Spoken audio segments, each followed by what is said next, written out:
ସାଙ୍ଗମାନେ ଆମେ କାହିଁକି ପୁରୀ ଗଲୁ ଆଉ ପୁରୀ ଯାଇ ସେଠାରେ କି ପୂଜା କଲୁ ଆଜି ମୁଁ ସବୁ ଏଇ ଭିଡ଼ିଓରେ ଆପଣମାନଙ୍କ ସାଙ୍ଗରେ ସେୟାର କରିବି। ସ୍ୱାଗତ କରୁଛି ଆପଣଙ୍କୁ ମୋର ଏଇ ଭିଡ଼ିଓରେ। ଚାଲନ୍ତୁ ଦେଖିବା ଆମେ ପୁରୀରେ ପହଞ୍ଚିକି କ'ଣ ସବୁ କଲୁ। ସାଙ୍ଗମାନେ ପ୍ରଥମେ ଆମେ ଯାଇ ପହଞ୍ଚି ଯାଇଥିଲୁ ପୁରୀ ସ୍ୱର୍ଗଦ୍ୱାର ନିକଟରେ। ଆଉ ସେଇଠୁ ଆମେ ସ୍ୱର୍ଗଦ୍ୱାର ଭିତରକୁ ଯାଇ ସ୍ୱର୍ଗଦ୍ୱାର ଭିତରେ ଟିକେ ବୁଲି ଆସି ଯାଇଥିଲୁ। ଆଉ ଆମେ ଚାଲି ଯାଇଥିଲୁ ମହୋଦଧି ନିକଟକୁ। ଆଉ ଏଇଠୁ ଆମେ ଦୂରରୁ ଦର୍ଶନ କରିଥିଲୁ ପୁରୀ ଶ୍ରୀମନ୍ଦିରକୁ। ତାପରେ ଆମେ ପୂଜା କରିବା ପାଇଁ ନନା କହିଥିବା ସ୍ଥାନକୁ ଆମେ ସମସ୍ତେ ପଳେଇ ଯାଇଥିଲୁ। କାହିଁକି ନା ଆଜି ହେଉଛି ମୋ ଜେଜେମାଙ୍କର ଶ୍ରାଦ୍ଧ ବର୍ଷୀ। ସେଇଥିପାଇଁ ଆମେ ଅସ୍ଥିକୁ ନେଇ ସମସ୍ତେ ପହଞ୍ଚି ଯାଇଥିଲୁ ପୁରୀ। ଦେଖୁ ଦେଖୁ ସମୟ ବର୍ଷେ ହୋଇଗଲା।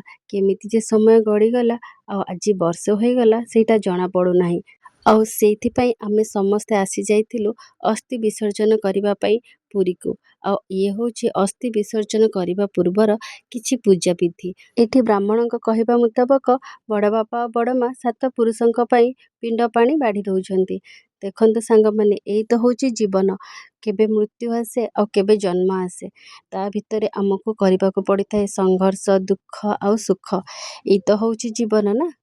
କ'ଣ ମୁଁ ଠିକ୍ କହିଲି କି ନାହିଁ ମୋତେ କମେଣ୍ଟରେ ନିହାତି ଜଣେଇବେ। ଏଇଠି ଆମର ପିଇସିମାନେ ମଧ୍ୟ ପୂଜାରେ ବସିଥିଲେ। ଆଉ ସେ ତାଙ୍କ ମାଆଙ୍କୁ ଏଇଠି ଶେଷ ସମୟ ପାଇଁ ବିଦାୟ ଦେଉଥିଲେ।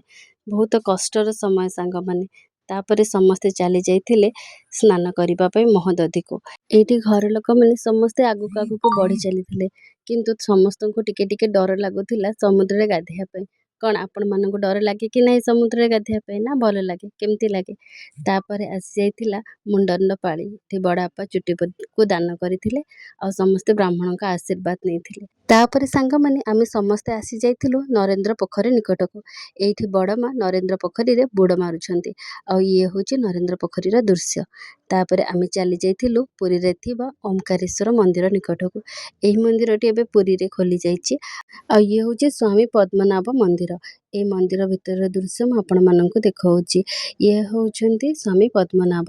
ତାପରେ ଆମେ ଚାଲି ଯାଇଥିଲୁ ଓମକାରେଶ୍ୱର ମନ୍ଦିର ଭିତରେ ଥିବା ଅନ୍ୟ ସବୁ ଦେବାଦେବୀଙ୍କ ମନ୍ଦିର ଦର୍ଶନ କରିବା ପାଇଁ। ଏହି ମନ୍ଦିର ଗୁଡ଼ିକ ଭିତରେ ବୁଲିଲା ବେଳକୁ ଏତେ ସୁନ୍ଦର ଆଉ ପବିତ୍ର ଲାଗୁଥାଏ, ମୁଁ ଆପଣଙ୍କୁ କେମିତି କହିବି। କାହିଁକି ନା ମନ୍ଦିର ଭିତରର ଦୃଶ୍ୟ ଏତେ ସୁନ୍ଦର ହେଇଥାଏ ଆଉ ଏତେ ଶାନ୍ତି ନିଜ ମନକୁ ଲାଗୁଥାଏ। এই ଭିଡ଼ିଓ ମାଧ୍ୟମରେ କହିବା ଏତେ ସମ୍ଭବ ନୁହେଁ।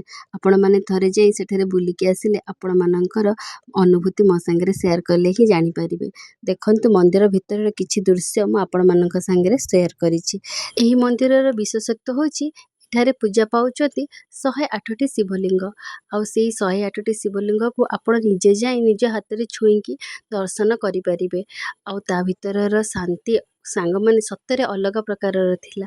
ଆଉ ଏଇ 108ଟି ଶିବଲିଙ୍ଗଙ୍କର ନାମ ମଧ୍ୟ ଏଇଠି ଲେଖା ହେଇଛି। ଆପଣ ଥରେ ସେଇ ଜାଗାକୁ ଗଲେ ମୋତେ ନିହାତି ଜଣେଇବେ ଆପଣମାନଙ୍କୁ କେମିତି ଲାଗୁଛି। ଆଉ ଯଦି ଯାଇଛନ୍ତି ତାହେଲେ ବି ମୋତେ କମେଣ୍ଟରେ ନିହାତି ଜଣେଇବେ। ଯେତେ ଦେଖିଲେ ବି ମନ ସତରେ ଭରୁ ନଥାଏ କି ଆସିବା ପାଇଁ ଇଚ୍ଛା ହେଉନଥାଏ। କିନ୍ତୁ କ'ଣ କରିବା, ତାପରେ ଆମେ ଆସି ଯାଇଥିଲୁ ବାଟ ମଙ୍ଗଳାଙ୍କ ପାଖକୁ। ଆଉ ସେଠି ପହଞ୍ଚିଲା ପରେ ଆମେ ମାଆଙ୍କ ନିକଟରେ ପୂଜା ଅର୍ଚ୍ଚନା କରିବା ସହିତ ମାଆଙ୍କୁ ଆମର ମନର କଥା ଜଣେଇଥିଲୁ। ଆଉ ତା ସହିତ ସମସ୍ତଙ୍କ ମଙ୍ଗଳ କାମନା ମଧ୍ୟ ପ୍ରାର୍ଥନା କରିଥିଲୁ। ମା ମଙ୍ଗଳାକୁ ଟିକେ ଦେଖିଦେଲା ପରେ ମନରେ ଏତେ ଯେ ଶାନ୍ତି ଲାଗେ କେମିତି ବା ମୁଁ ବୁଝେଇ ପାରିବି। ଆଉ କେଉଁଦିନ କେଜାଣି କାଳିଆର ଡାକରା ପଡ଼ିଲେ ପୁଣି ପୁରୀକୁ ଆସିବାର ସୁଯୋଗ ମିଳିବ। ସେଇ ଦିନଟିକୁ ଅପେକ୍ଷା କରିକି ବସି ରହିବା। ତାପରେ ଆମେ ଚାଲି ଆସିଥିଲୁ ନିଜ ଘର ଅଭିମୁଖେ। ରହିଲି ସାଙ୍ଗମାନେ, ଦେଖା ହବ ନେକ୍ସଟ ଭିଡ଼ିଓରେ। Bye bye.